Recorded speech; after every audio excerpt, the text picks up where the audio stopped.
안녕하십니까. 뉴스의 이면을 파헤쳐드리는 와이타임 정세 분석의 추부길입니다. 미국 공화당 소속의 케빈 메카시 신임 하원 의장이 15번째 투표에서 턱걸이로 선출되는 굴욕을 겪었죠. 그래서 결국 하원 의장의 의사봉을 거머쥐었습니다. 그런데 여기서 주목해야 될 점은 이 메카시의 하원 의장 확정을 가로막았던 이 공화당 내 강경파들의 행보입니다. 이들이 메카시의 이 하원 의장 선출을 반대한 가장 큰 명분이 여당이 민주당과 너무 타협을 잘해왔다는 점, 그리고 대중국 정책 등에 있어서 더 선명한 투쟁을 하지 못했다, 이런 이유를 들고 있기 때문에 그런 겁니다. 사실 객관적으로 보면 이 조 바이든의 대중국 정책도 매우 강경한 편입니다. 이미 외교 안보 정책의 최우선 순위를 대중 견제에 놓고 국방뿐만 아니라 이 경제 등 전방에 걸쳐서 강력한 경제 정책을 펼쳐왔기 때문에 그렇습니다. 그런데 이 메카시 신임 하원 의장은 바이든 행정부의 대중 압박이 아직도 약하다라고 비판하면서 이 공화당이 더 높은, 그러니까 더 강도 높은 대중 견제를 주도하겠다, 이렇게 주장을 해왔던 겁니다. 메카시 의장은 현지 시간으로 7일 새벽 당선이 확정된 이후에도 첫 연설에서 하원 운영 비전을 설명했는데 여기서 이런 말을 했습니다. 미국의 오래된 문제인 채무와 중국 공산당의 부상을 해결할 것이다 그랬습니다. 그러면서 의회는 이 두 사안에 대해서 한 목소리를 내야 한다라고 말했습니다. 메카시 의장은 이어서 우리는 중국 특별위원회를 구성해서 중국에 넘어간 수십만 일자리를 다시 가져올 방법을 조사할 것이고, 그렇게 우리는 중국과 경쟁에서 승리할 것이다, 이렇게 밝혔습니다. 메카시 의장이 말한 중국 투기는 이미 위원장으로 내정된 마이크 갤러거 의원의 입을 통해서 앞으로 무슨 일을 해나갈 것인지 알려진 바 있습니다. 이와 관련해서 블룸버그는 지난 12월 19일 갤러거 위원장이 지난 5년간은 중국 기업의 미국 투자에 대한 감시를 강화한 시간이었다면 다음은 미국 기업의 중국 투자를 철저하게 검토하는 단계가 될 것이다, 이렇게 말했다고 보도한 바 있습니다. 이 블룸버그의 보도에 따르면 이 갤러거 위원장은 시진핑 중국 국가주석이 경제 전쟁에 나설 채비를 하고 있다 그러면서 국방부와 다른 국가 안보 기관들이 금융 당국과 더욱 긴밀하게 협력해서 중국의 공격을 막아야 된다라고 강조를 했습니다. 갤러거 위원장은 이어서 연방, 지방정부로부터 세제 혜택을 받는 연기금이나 대학 같은 기관이 중국에 투자해야만 하는지에 대해서도 살펴볼 계획이라고 밝혔습니다. 결국 이 메카시 의장이 주도하게 될 대중국 정책의 핵심은 중국이 결코 미국의 패권을 넘볼 생각조차 못하게 철저하게 대응하겠다는 것이고, 그런 정책들이 현실화될 수 있도록 바이든 행정부를 몰아붙이겠다, 이렇게 볼 수가 있을 겁니다. 이 메카시 하원 의장의 대중국 견제 의지는 대만 방문 희망을 피력한 점에서도 드러납니다. 그동안에 미국 내에서는 하원 의장이 취임하기 직전에 대만을 방문하지 않겠나, 그런 짐작들이 있었지만 이 의장 선출 문제가 심각해지면서 대만 방문 일정을 미루게 됐습니다. 그러나 그의 대만 방문은 그렇게 멀지 않은 장래에 실현될 것으로 보입니다. 그때 중국은 격하게 반발할 것이지만 그럼에도 이 메카시 의장의 뜻을 꺾지는 못할 것으로 보입니다. 그런데 중요한 것은 미국의 대중국 정책이 초강경 경쟁을 펼칠 것으로 보인다는 점입니다. 이 메카시 의장은 하원 의장 선출 과정에서 체면을 구겼기 때문에 그의 이미지 쇄신을 위해서라도 미국 국민들한테 뭔가 각인이 될 수 있는 강경하고도 인상적인 정책들을 펼쳐나갈 겁니다. 여기에 그의 발목을 잡았던 공화당 내의 강경파들이 그야말로 대중국 정책에 있어서 초유의 정책들을 메카시 의장에게 요구할 가능성도 있습니다.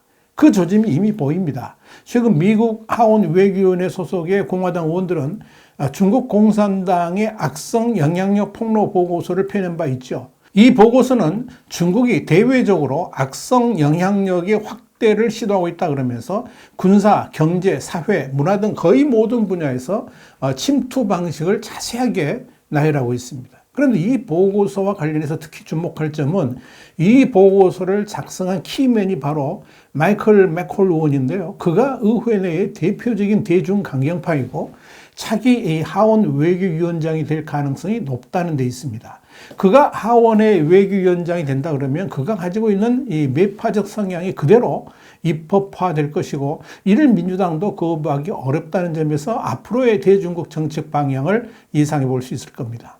자, 그렇다면 2023년의 중국 외교 방향이 어떻게 설정될 것인가도 우리가 짐작을 해볼 수가 있겠죠. 그렇다고 바이든 행정부가 이 하원의 강경한 대중국 정책에 제동을 걸 가능성은 낮아 보입니다. 이미 미국 내 반중 정서가 80% 선을 넘고 있기 때문에 그렇습니다. 미국의 퓨 리서치는 지난 9월 28일 2020년 이후에 미국 성인의 4분의 3 이상이 중국에 대해서 부정적 의견을 표명했다 그러면서 2020년에는 성인의 약 79%가 중국에 대해서 비호감을 표명했고, 2021년에는 76%, 2022년에는 82%가 그렇다라고 답했다, 이렇게 밝힌 바 있습니다. 퓨 리서치는 이어서 미국인의 반중 정서에는 주목할 만한 변화가 포착되었다 그러면서 2020년에서 2022년의 3년 사이에 미국 성인의 4분의 1, 그러니까 한 26% 정도가 부정적에서 매우 부정적으로 부정의 강도가 더 강해졌다 하는 점입니다. 이렇게 중국에 대한 부정적 여론의 강도가 강해졌다는 것은 강력한 반중 정책에 있어서 여당인 민주당이나 야당인 공화당 모두 선명성 경쟁에 나설 수밖에 없다는 것을 뜻합니다. 아마도 메카시가 이끄는 강경한 대중국 정책에 바이든 정부는 한술 더 떠서 초강경으로 대중국 정책을 수행할 가능성도 있습니다. 한마디로 대중국 정책에 있어서 묻고 더블로 가자, 이런 강경 에스컬레이션 현상이 일어날 가능성이 높다는 거죠. 미국의 이런 흐름에 중국은 바짝 긴장하고 있습니다. 홍콩의 사우스 차이나 모닝 포스트는 6일 미국 민주당의 스티브 스칼러스 하원 의원이 시급하게 추진해야 될 11개 법안을 발표했는데, 여기에는 중국 공산당의 경제, 기술, 안보 발전 상황과 미국과의 경쟁 상황을 조사하고 정책 공고안을 제출하기 위한 특별위원회 구성을 포함해서 미국의 전략 비축유의 중국 판매 금지 등이 담겨져 있다, 이렇게 보도를 했습니다. 그러면서 이런 법안들은 하원이 정식 개원하자마자 표결에 붙여질 것으로 보인다, 이렇게 전했습니다. 사우스차이나 모닝포스트는 이어서 이 하원이 주도하는 각종 대중국 법안들은 늦어도 올해 안에는 다 마무리될 것이고 아마도 신속하게 진행될 것이라 그러면서 이 공화당 정책의 최우선 순위는 중국이 될 것으로 예상을 했습니다. 자, 분위기가 이렇게 흘러가니까 중국의 외교 총책임자로 임명된 왕이는 지난해 12월 22일 토니 블링컨 장관하고 통화해서 미국이 베이징을 억압하고 억제하려는 어떤 시도도 중단해야 된다 그러면서, 만약 미국이 베이징에 대한 압박을 강화하고 대만에 대해서 살라미 전술을 지속한다면 양국 간의 정면 충돌이 일어날 수도 있다라고 경고했습니다. 그러면서 왕이는 중국의 주권과 안보, 개발 이익을 결연히 수호할 것이라 그러면서 이 워싱턴이 베이징에 이런 경고에 귀를 기울여야 될 것이다, 이렇게 강조를 했습니다. 그런데 그동안의 관례로 볼 때 이 중국이 외교적 채널을 통해서 이렇게 강력하게 반발한다는 것은 그만큼 중국이 위기의식을 가지고 있다는 것이고요. 미국의 대중국 압박이 도를 지나치고 있다고 판단했기 때문에 그렇게 말을 했을 겁니다. 자, 여러분, 한마디로 중국은 지금 내우외환의 위기에 처해 있습니다. 내부적으로는 준비도 되어 있지 않은 상황에서 덜컥 갑작스럽게 코로나 방역 정책을 완화하면서 중국 사회가 지금 대혼란에 빠져 있죠. 또 이로 인해서 경제적 위기 또한 시진핑 3기 출범에 발목을 잡고 있습니다. 이렇게 내부적 상황이 심각하다 보니까 시진핑 주석의 신년사에서 대만에 대한 공격적 발언들이 줄어들 정도입니다.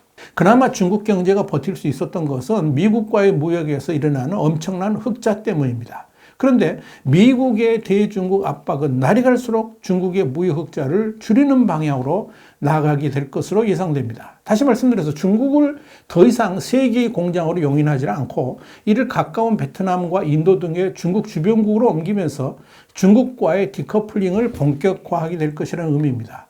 이건 전국적으로 중국과 헤어질 결심을 굳혔다는 것이고, 중국의 무역 흑자를 줄임으로써 이 중국 경제가 더 이상 세계의 패권을 상상할 수도 없는 상황으로 만들고야 말겠다, 이런 미국 내 강경파들의 의지를 실현해 나간다는 걸 뜻하는 겁니다.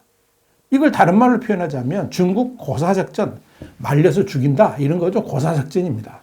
미국은 이미 반도체를 비롯한 첨단 기술의 중국 유입을 막는데 이 대대적인 조치를 취하고 있죠. 그리고 나날이 그 강도도 높여가고 있습니다. 그래서 중국이 미국의 기술을 활용해 가지고 미국을 넘보려 하는 그런 중국몽을 완전히 깨부수겠다 하는 것이고요. 사실상 미국과의 무역에서 엄청난 흑자를 바탕으로 중국의 경제가 굴러가고 있는데 그런 혜택마저도 이젠 박탈하겠다. 그런 의지를 지금 미국이 구상하고 있는 겁니다. 자, 이렇게 미중 간의 디커플링, 다른 말로 표현하자면 중국 고사작전은 이렇게 본격 시동이 걸린 겁니다. 중국은 과연 이런 미국의 공격을 감당할 수 있을까요? 와이타임 정세분석이었습니다. 감사합니다.